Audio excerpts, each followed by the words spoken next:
बस्ती जनपद में एक ही राष्ट्रीय राजमार्ग पर दो दो टोल स्थापित कर जनता की गाड़ी कमाई का पैसा वसूलने के मामले को लेकर के उच्च अधिकारियों से बार बार गुहार लगाने के क्रम में कोई प्रगति न होने की दशा में समाजसेवी चंद्रमणि पांडे ने उच्च न्यायालय इलाहाबाद में एक जनहित याचिका दाखिल कर न्याय की मांग की थी। अपने अपील में उन्होंने कहा था कि मान्यवर भारतीय राष्ट्रीय राजमार्ग प्राधिकरण के अनुसार दो टोल के बीच दूरी 60 किलोमीटर होना चाहिए, जबकि बस्ती जनपद में मात्र 40 किलोमीटर के अंदर दो टोल स्थापित हैं,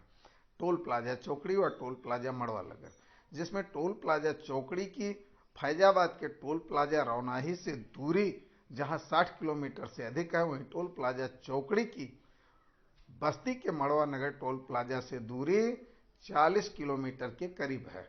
ऐसे में टोल प्लाजा चौकड़ी को यहां से विस्थापित किया जाना चाहिए। इतना ही नहीं, टोल प्लाजा चौकड़ी तालाब के जमीन पर भी स्थापित किया गया है। ऐसे में मुख्य न्यायाधीश हाई कोर्ट प्रयागराज ने राष्ट्रीय राजमार्ग प्राधिकरण दिल्ली, सचिव भूतल परिवहन मंत्रालय भारत सरकार, परियोजना निदेशक राष्ट्रीय राजमार्ग प्राधिकरण गोरखपुर और जिला अधिकारी बस्ती को नोटिस जारी कर जवाब मांगा था, पर हाईकोर्ट इलाहाबाद के नोटिस का जवाब देते हुए अपने अधिवक्ता के माध्यम से परियोजना निदेशक राष्ट्रीय राजमार्ग गोरखपुर भावेश अग्रवाल ने बताया कि समाजसेवी द्वारा दाखिल याचिका अपूर्ण है, जानकारी विहीन है और खारिज करने योग्य है। अपने 43 पन्ने के दाखिल जवाब में उन्होंने बताया कि राष्ट्रीय राजमार्ग प्राधिकरण व भारत सरकार के वर्ष 2012 के आदेश के क्रम में टोल प्लाजा चौकड़ी की स्थापना की गई है और मड़वा नगर टोल प्लाजा के अधीन टोल संग्रह किया जाता है। पथ कर के सापेक्ष यात्रियों को पर्याप्त सुविधाएं दी जा रही हैं और आम जनता को टोल प्लाजा चौकड़ी से कोई समस्या नहीं है। समाजसेवी द्वारा व्यक्तिगत द्वेषवश यह याचिका दाखिल की गई है, जो कि खारिज करने योग्य है। समाजसेवी के अधिवक्ता कन्हैयालाल तिवारी ने बताया कि एक तो 60 किलोमीटर की दूरी के सापेक्ष दो टोल के मामले में इनका दिया गया जवाब संतोषजनक नहीं है। दूसरे,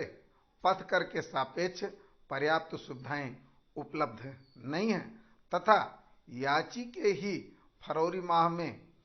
दिए गए प्रार्थना पत्र के क्रम में उप जिलाधिकारी हरैया द्वारा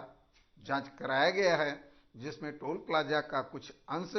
चौकड़ी ग्राम सभा के तालाब की जमीन पर पाया गया है। ऐसे में तालाब की जमीन पर टोल प्लाजा की स्थापना कैसे, इन तथ्यों का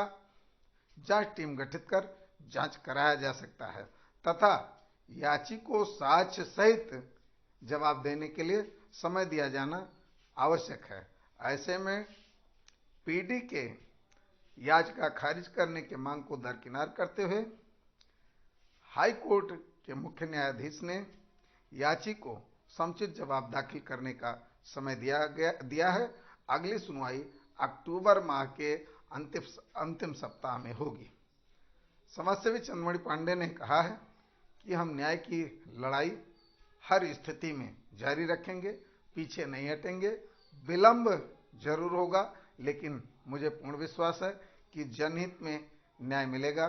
निश्चित तौर पर हाई कोर्ट के आज के फैसले से एक बार पुनः राष्ट्रीय राजमार्ग प्राधिकरण को झटका लगा है, जिसमें उनके